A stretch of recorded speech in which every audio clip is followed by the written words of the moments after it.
I'll see you all in hell, truly remember that. I was not there. Imagine putting notorious gang leaders in a room, hitting them with the news of a life sentence, and catching their live reactions.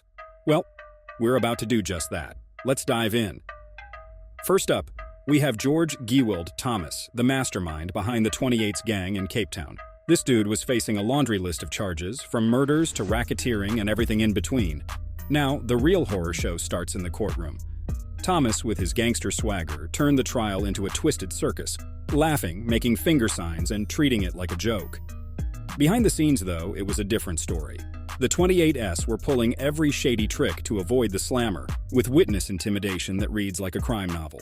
We're talking 370 witnesses, some in witness protection because their lives were on the line.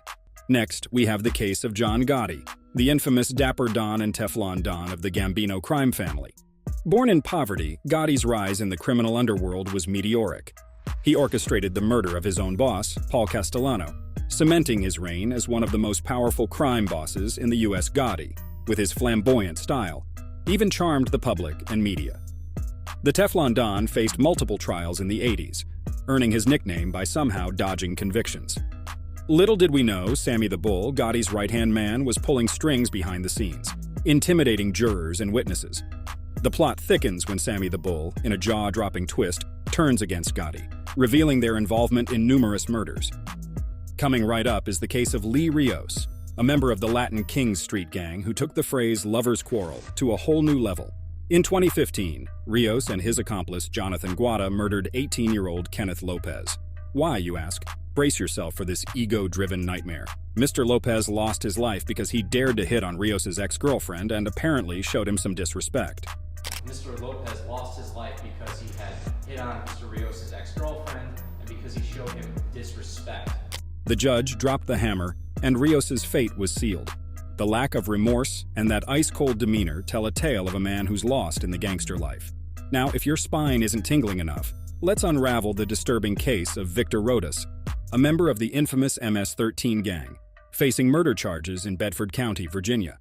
Picture this. Rodas lured 17-year-old Raymond Wood from his home under the guise of a drug deal. Little did Wood know, he was stepping into a nightmare. Rodas and his gang dragged Wood to Bedford County, where they gruesomely cut his throat, severed his right hand, and stabbed him 27 times. The shocker?